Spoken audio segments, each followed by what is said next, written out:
Niin sillä kävi ihan samalla tavalla. Ja se oli sit repinyt sen menet pyörtyy. Se repi sen koukun niinku irti. Onpa komia paikka. Tietenkin alkuun pääsee sillä, että lähtee vaan metsään ja ottaa sinne voileivän mukaan jossain voipaperissa.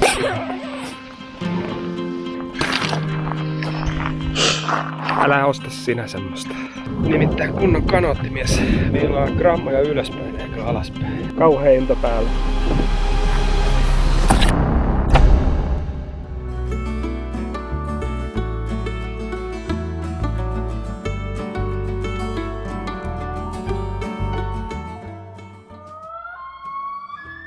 Pakkaushommissa me lähdetään huomenna aamuna aamiaisen jälkeen niin Veetin kanssa sinne repovedelle. Otetaan tällä kertaa kanootti kärry mukaan, koska meinataan mennä siitä Kuutinkanavan yli sinne toiselle järvelle, jonka nimeä mä en just nyt muista. Melonta on siinä mielessä hauska niin laji, koska vaikka menet tommoseen niin kansallispuistoon, missä on paljon muuta väkeä, niin sit sä pääset tuolla kanootilla niin semmosia paikkoja, mihin suurin osa ihmisistä ei pääse, koska ne on jalkaisin liikenteessä. Ei tässä mitään. Mennään nukkumaan ja aamulla aikainen herätys ja lähdetään liikkeelle.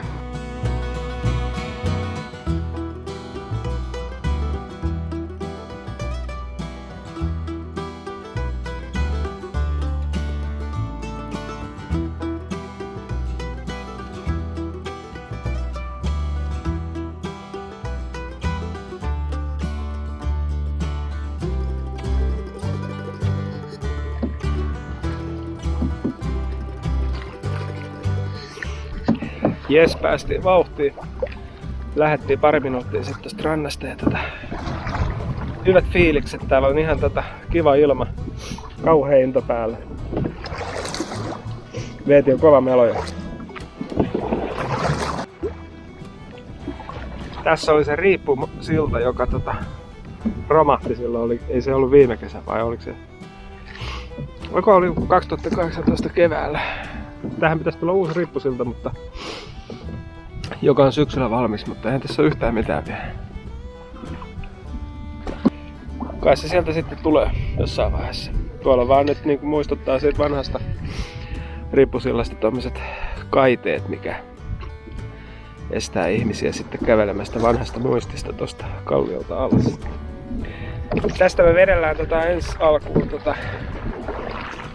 sinne mikä Kuutinkanavalle.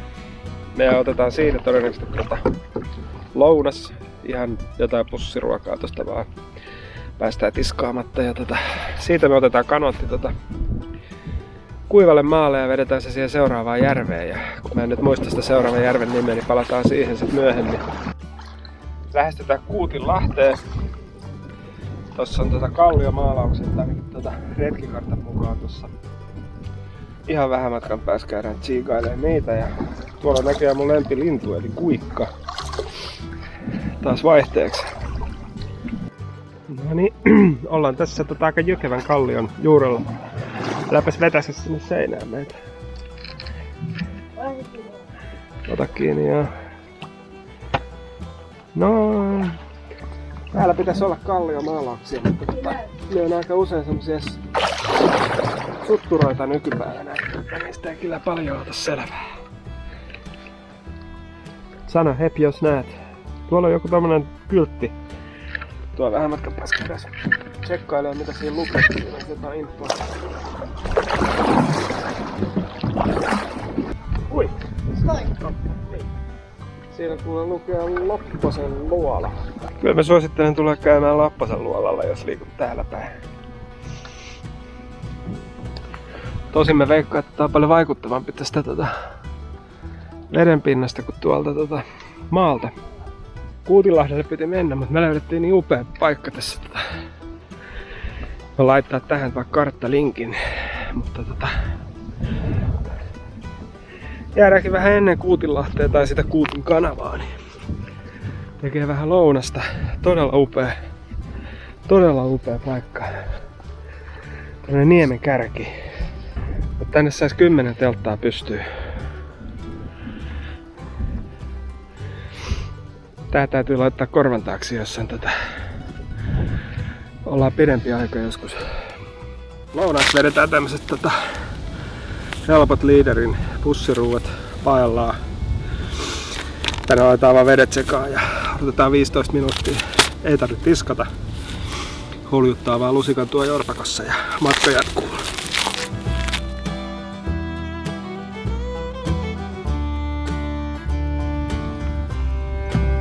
Onko tuivaa tai semmoista?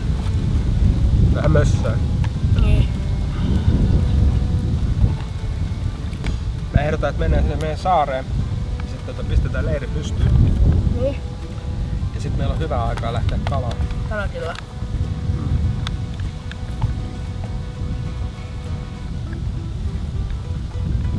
Eiks niin?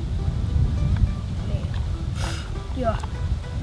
Sellainen muistutus, että Suomen kansallispuistoissa ei ole roskiksia, vaan kaikki roskat, mitkä tänne tuo, niin pitää viedä itse pois.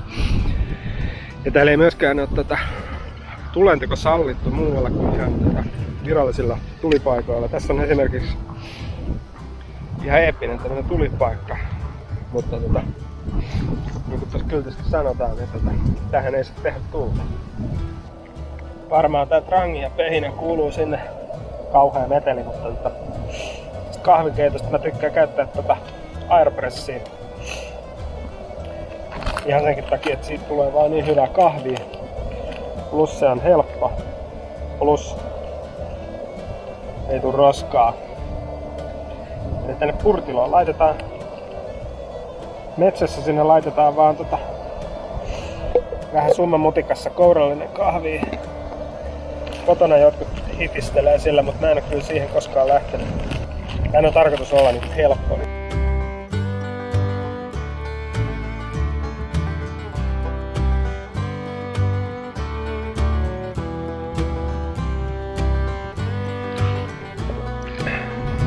Kuksa aina kuksa. En käytä semmosia muovivalmisteita tässä suhteessa. Tää on oikeesti kevyt tää kuksa. Tarpeeksi kevyt. Nimittäin kunnon kanoottimies viilaa grammoja ylöspäin eikä alaspäin.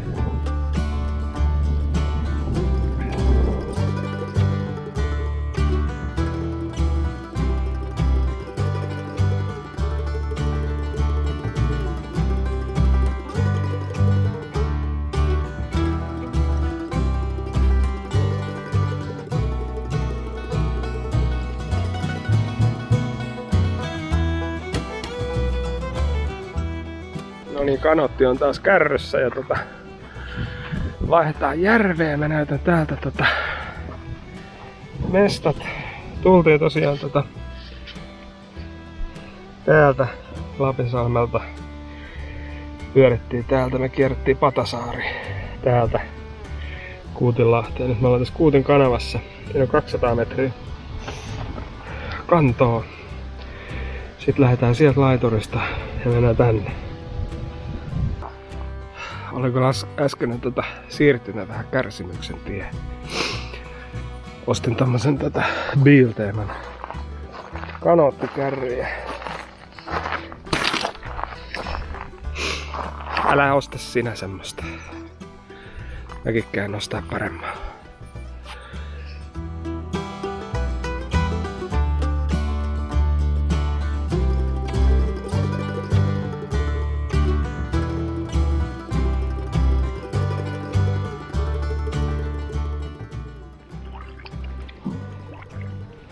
Aletaan lähestyä Hermosen saarta. Ainakin mä oletan, en ole vielä tarkistanut kartasta. Näyttää olevan aika hieno. Tulee ilta-aurinko just tuohon kalliolle.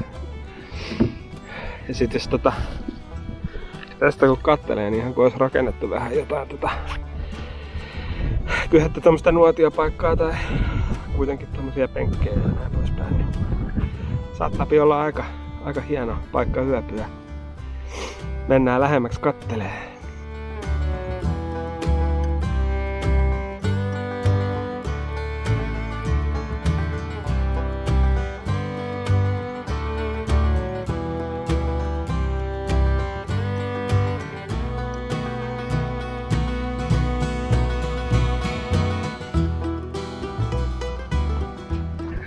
On Onpa komia paikka. Musta hyvä. Aika hieno pöytä joku tehnyt tätä. Tässä menee vaan just sen. Tuolla oli lisää tommosia pälkkyjä. On tehty se. Joo. Tosi hieno ilta. Kalastellaan Veetin kanssa ja käyn laittamassa meidän Sain läpi. käyn laittamassa kokiksen ja yhden oluen tänne Taitaa. veteen. En tiedä onko tää nyt vaan psykologista, mutta tää rantavesi varsinkin niin ei oo välttämättä niin kauhean kylmää, mutta Ja ainakin tää tuntuu kivalta laittaa nää tänne näin, jos ne vähän kylmenis tässä.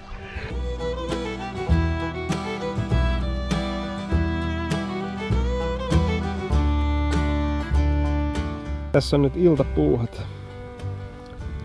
menossa. Veeti hakee meille tuolta yhden tuolin lisää ja sitten meillä oli tuolla järvessä jäähtymässä meidän juomat. Sieltä se Veeti tulee. Aletaan duunaa safkaa tässä. Kuvan kaunis paikka. Ihan mieletön ilta.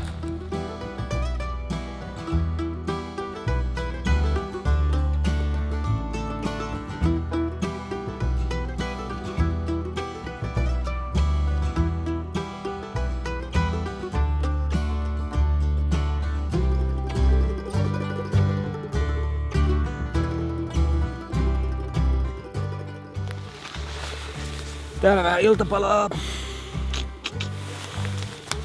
älätä.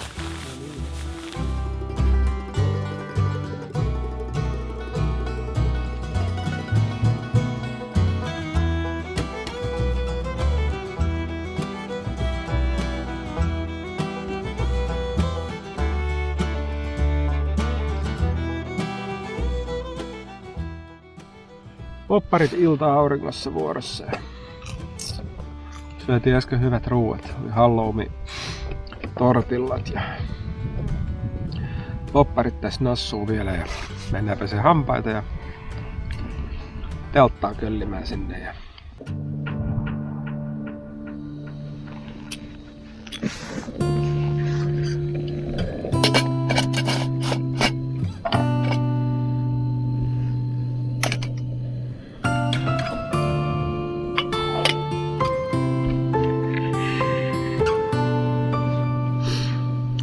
just heräsin tossa ja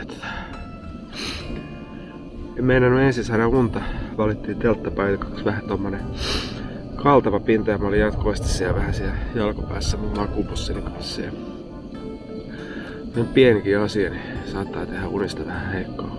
Loppuyön nukuin ihan ok, ettei tässä mitään sillä tavalla, että hätää on.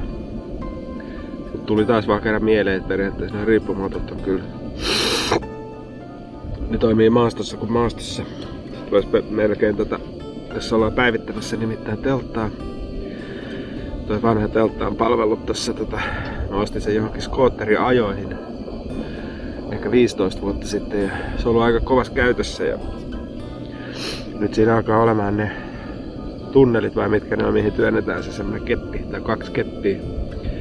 Ne alkaa olla aika semmoset kuluneet ja hapertuneet ja mä oon ajatellut sitten seuraavaksi teltaksi semmoista itsestään seisovaa samantyyppistä kuitenkin, mutta vähän laadukkaampaa. Toi oli muutenkin semmonen joku 200 teltta ja siellä on nukuttu niin vaikka kuinka monta tai 10 yötä voi sanoa.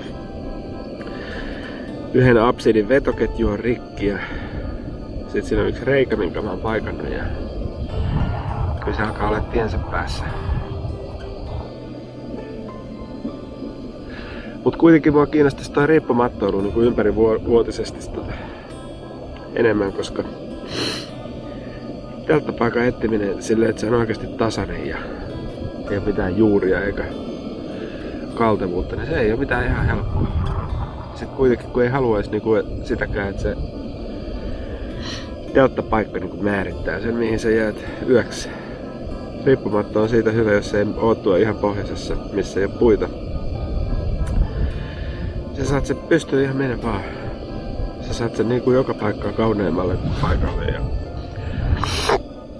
sitten tommoseen Koloveden tyyppiseen paikkaan kun meet yöpymään, niin sulla ei ole kiire koskaan niinku sinne kilpailemaan niistä vähistä telttapaikoista, vaan tommoselle niinku löytyy aina paikka. Retkeily on aika semmonen tavarapainotteinen harrastus. Koko ajan tarvii jotain gearia, ei nyt koko ajan, mutta kuitenkin. Tietenkin alkuun pääsee sillä, että lähtee vaan metsään ja ottaa sinne voileivän mukaan jossain voipaperissa. Nyt aika nopeasti sitä alkaa huomaamaan, että tarvii olla jos jonkinnäköistä varustetta. Ne ei ole mitään ihan halpoja. Mä oon huomannut vaan kun on ostellut jotain Bilteema kautta Motonet jotain, no ei nyt puhuta, turha tässä nyt nimiä mainita, mutta yrittänyt panostaa laatuun, sit kun ostaa jotain, niin viime aikoina miettinyt sitä aika paljonkin, että tavallaan että se kestävyys niissä on niin ihan olennaista, ettei sitä tarvitse sitä krääsää ostaa niin 2 vuoden välein. On mennyt kaiken maailman niin halpoja makualusta ja muita niin puhkia. Niinku kanoottikärry oli vähän huono. Sekin meni niinku uusiksi todennäköisesti. Se oli halpa hallasta ostettu.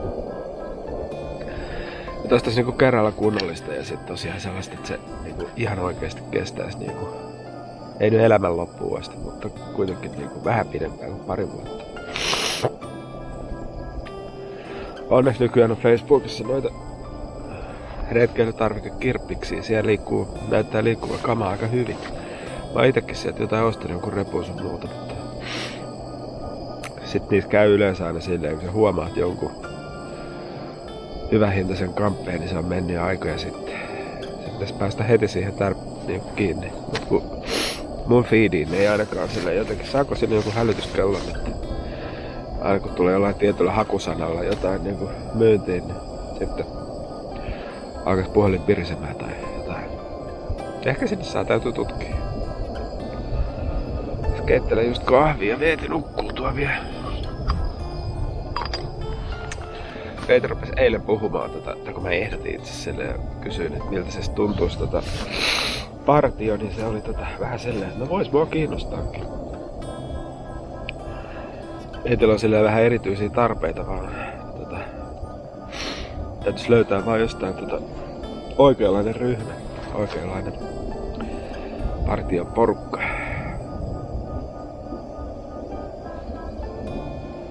Toisaalta kyllä tää retkeily menee näinkin. Silleen, että ollaan 200 liikkeellä.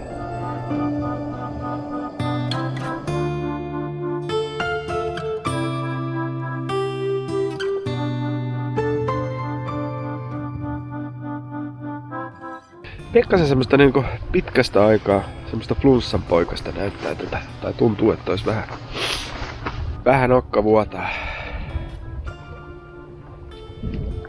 On tää Suomi kyllä upea maa. Mä yhtään ihmettelen täälläkin. Suomen kansallispuistoissa niin paljon turisteja käy ulkomaalta asti. Tää kaikki puhtaus ja hiljaisuus ja on kyllä ihan jotenkin mieletöntä. Just kun mä sanoin, niin moottoriveneen ääni alkoi kuulua.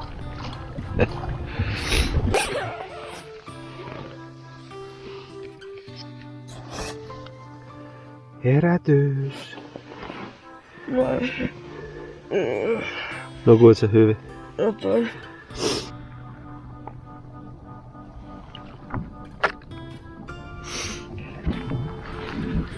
Kyllä tämmönen parin päivän reissu on vähän semmonen pintaraapasu, jos on vaan 1 yön. Siinä on silleen jo se on niin lyhyt, että menis melkein niinku märillä vaatteillakin ja melkein syömättä, mutta kuitenkin siinä ei ole vielä sellaista pitkän retken fiilistä. Jotenkin kun on tietää, että kun lähdetään kotiin, niin se on aina sellaista, että siihen sä valmistaudut tavallaan siihen kotiin lähtöön. Sieltä tuli Veeti. Tässä teen meidän perusklassikko aamupalaa. Soritsoa, sipulia ja kananmunia. Ja vähän tomaattia. Pakkailin tuossa äsken kamoja valmiiksi ja Veeti meni siksi aikaa tuohon rantaan heittelee virvelillä, niin kuin yleensäkin. Ja sitten siinä kävi sillä tavalla, että uisti jäi pohjaan ja mä tulin sit jeesaamaan Veetiin siinä. Ja sit tein silleen, niin mistä mä oon aina ite varoitellut. Eli ei saa ikinä vetää sitä niin kuin uistinta pois siitä lähirannasta niin kuin silleen, että se niin kuin itteä päin. Ja siinähän sit kävi niin, että se lippa ponkas suoraan meikäläisen nimettömään sormeen. Ei tullut siinä vaiheessa mieleen ottaa tätä kameraa esille.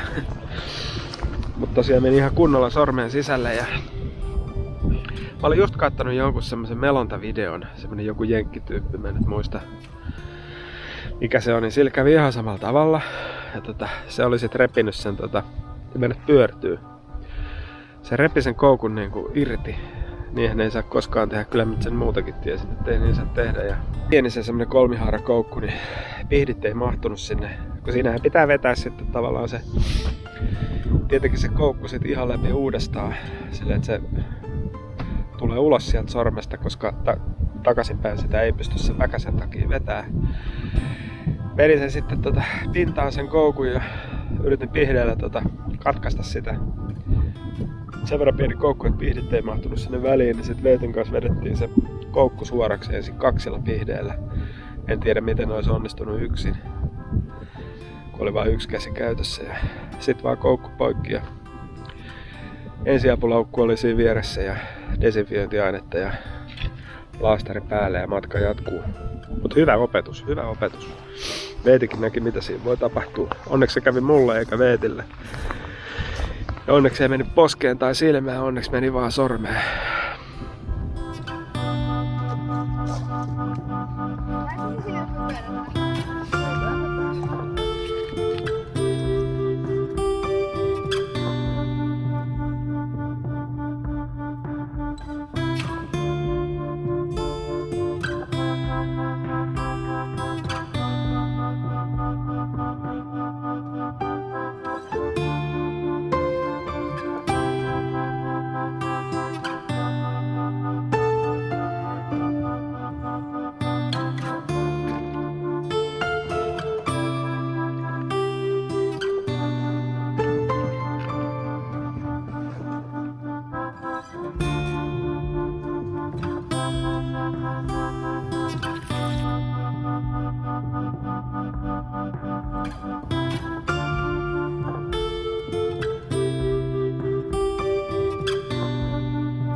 Hyvä reissu oli.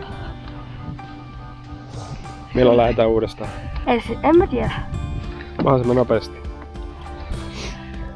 Reissu on nyt taputeltu, otetaan kanootti ylös ja ei pidetty lounastaukoa ollenkaan, koska ajateltiin, että vedetään tosta lähimpään mäkkäriin tai johonkin vastaavaan. Ja oli hauskaa. Tosi lyhyt, mutta tosi kiva reissu. Ollaan autolla. Kaikki meni tosi hyvin. Vähän raskasta. Tää raskasta oli tää pulkan vetäminen, mutta melonta oli helppo.